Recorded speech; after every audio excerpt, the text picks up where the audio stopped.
បាទបងប្អូនលើមើលផែនទីមកប្រទេសថៃនេះគឺជាផែនទីប្រទេសថៃគឺណាអញ្ចឹងប្រទេសថៃគឺមានរៀងរបៀបហ្នឹង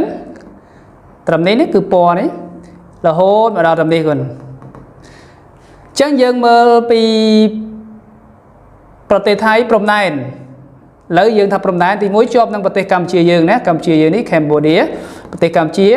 តបមកនេះកន្លែងនេះគឺប្រទេសឡាវប្រទេសឡាវហើយគឺជាប់ជាមួយនឹងប្រទេសមីយ៉ាន់ម៉ាលើយមកដល់ខាងនេះគឺជាប់ដល់ប្រទេសម៉ាឡេស៊ីហើយនេះគឺមួយផ្នែកកន្លែងនេះគឺជាប់នឹងឈូងសមុទ្រថៃគាត់ណាឈូងសមុទ្រថៃខ្លួនឯងអញ្ចឹងទីក្រុងនៃប្រទេសថៃឬក៏រាជធានីនៃប្រទេសថៃគឺបាងកកគឺស្ថិតនៅត្រង់នេះណាទីក្រុងនេះគឺទីក្រុងគាត់ណាចំណែកឯផ្ទៃដីនៅក្នុងប្រទេសថៃមានចំនួនប្រមាណសែនគីឡូម៉ែត្រការ៉េគាត់បាទគឺ5,13000គីឡូម៉ែត្រការ៉េបាទគឺចូលដល់ប្រទេសហ្វីលីពីននេះគឺជាប្រទេសហ្វីលីពីនយើងមើលប្រទេសហ្វីលីពីនដោយសារតែប្រទេសហ្វីលីពីនគឺជាប្រទេសមួយដែលហៅថាសិតតែជាកោះអញ្ចឹងកោះច្រើនគេហៅឲ្យឈ្មោះថាកំរងកោះនេះណាសិតតែកោះទាំងអស់កូនមើលឃើញណាកោះនេះក៏កោះដែរដល់នេះក៏សិតតែកោះអញ្ចឹងធ្វើដំណើរពីកោះមួយទៅកោះមួយយើងអាចធ្វើដំណើរតាមផ្លូវទឹកតែបើចង់ចេញពីទីក្រុងម៉ានីលនេះគឺទីក្រុងម៉ានីលណាមកដល់នេះជិះយន្តហោះហើយឆ្ងាយអូខេហ្នឹងគឺជាប្រទេសហ្វីលីពីនគាត់ណាស្ថិតនៅក្នុងសមុទ្រហើយជុំវិញហ្នឹងគឺសុទ្ធតែសមុទ្រចិន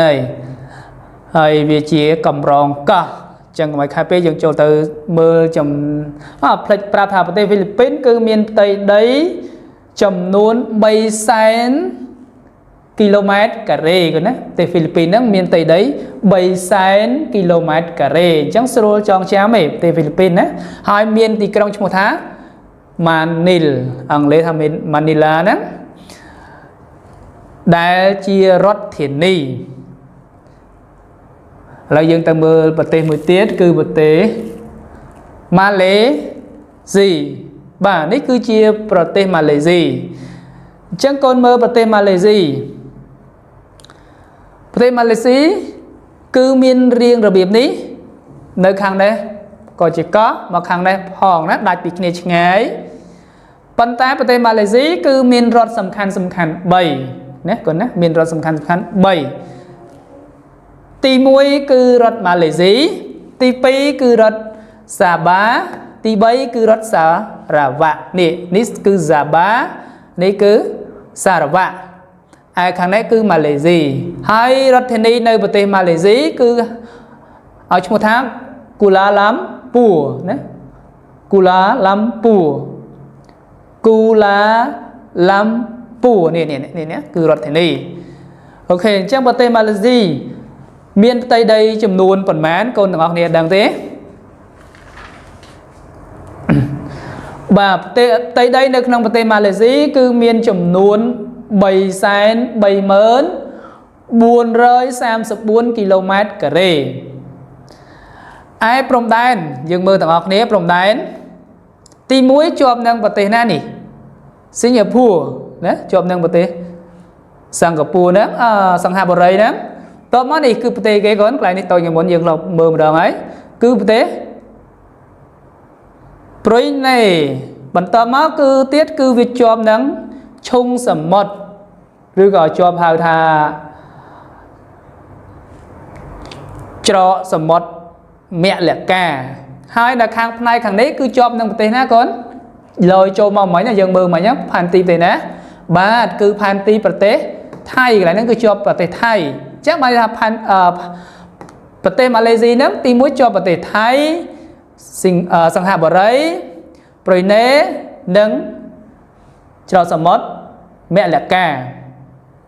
ហើយនឹងដែនកោះស៊ូម៉ាត្រាគឺជាព្រំដែនប្រទេសម៉ាឡេស៊ីដែលត្រូវជាប់ជាមួយគាត់ណាឯខាងនេះគឺយ៉ាងហើយគឺសិតតែជាសមុទ្រអញ្ចឹងជាប់សមុទ្រហ្នឹងអូខេឥឡូវយើងទៅមើលទៅប្រទេស trong cào hai cứ ní cứ chia prote sang hạ bờ rây cứ miên riêng rồi việc này nè chắc prote sang hạ bờ rây con ăn bị bạ sưu ăn bị bạ trong chạm thế pan tí tôi muối hai chỉ có hai thật nơi cho prom đán bao nhiêu bị prom đán cứ cho Malaysia tờ máu cho sợ một chẳng ăn miên bạ chạm thế nè cứ cho prote Malaysia nâng sợ một hai prote sang hạ bờ rây cứ rót thân đi được bao prote sang hạ bờ rây cứ sang hạ bờ rây hai miền tây đây chấm nôn tai pram mùi rồi cao sấp pram pi km đây con tôi mũi để sang hạ bờ đấy nè cứ miền tây pram mùi rồi cao sấp pram pi km cả rê nắng cứ chia tây đây này bờ tây sang hạ bờ đây chẳng ca bằng hai pan ti đọc ôn đọc nế không đọc ôn đọc nế bàn vô cho ba hàm pi pan ti có đôi chia tây đây prom đán nó thá chôm nâng protein nè khla ok chẳng cả hành pan tiរបស់លោកគ្រូគឺមានតែប៉ុណ្ណឹងចឹងយើងទៅសិក្សាខ្លឹមសារមេរៀនបន្ថែមទៀតណាជាមួយនឹងលោកគ្រូបាទបន្ទាប់ពីបងប្អូនបានមើលពីការបង្ហាញផែនទីនៃប្រទេសទាំង4មិញនេះអញ្ចឹងបងប្អូនទាញសៀវភៅសិក្សាសង្គមមកនៅទំព័រទី89ដល់ទំព័រទី90ណា89ដល់90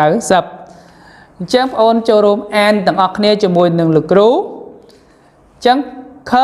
ប្រទេសថៃណាប្រទេសថៃស្ថិតនៅខ្សែស្របទី6ដឺក្រេនិងទី20ដឺក្រេនៃរយៈទទឹងខាងជើងនិងខ្សែបណ្ដោយទី97ដឺក្រេនិងទី106ដឺក្រេនៃរយៈបណ្ដោយខាងកើត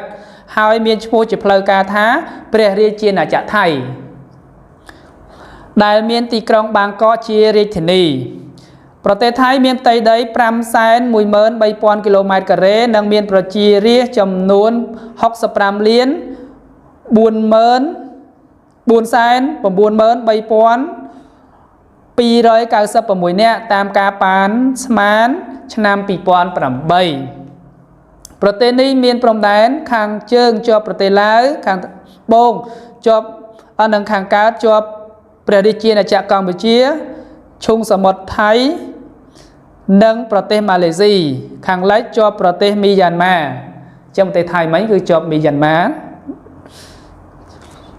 ប្រទេសហ្វីលីពីនប្រទេសហ្វីលីពីនជាកម្រងកោះមួយដែលស្ថិតនៅខាងកើតបំផុតនៃអាស៊ីអាគ្នេយ៍ក្នុងសមុទ្រប៉ាស៊ីហ្វិកត្រង់ចន្លោះសមុទ្រហ្វីលីពីននិងសមុទ្រចិនខាងត្បូងដែលមានទីក្រុងម៉ានីលជារដ្ឋធានីប្រទេសនេះមានផ្ទៃដី 300,000 គីឡូម៉ែត្រការ៉េនិងប្រជាជន 96 លាន 61,680 នាក់តាមការប៉ាន់ស្មានឆ្នាំ 2008 ចឹង 96 លានណាកូនណាជិត 100 លានហើយប្រហែលឥឡូវប្រហែលជា 100 លានណាកូនណាតាំងពី 2008 ឥឡូវ 2020 ហើយចុះប្រទេសម៉ាឡេស៊ីសហព័ន្ធម៉ាឡេស៊ីមានរដ្ឋសំខាន់ 3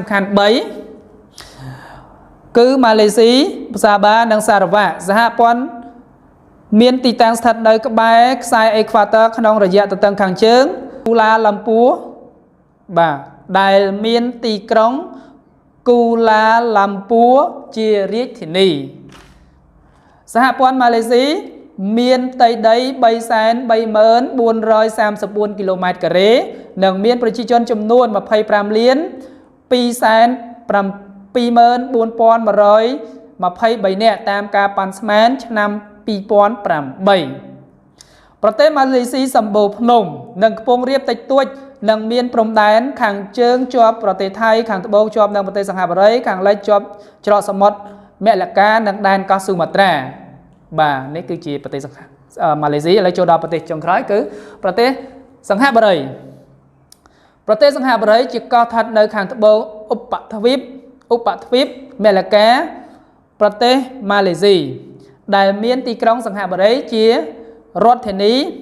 ប្រទេសនេះមានផ្ទៃដី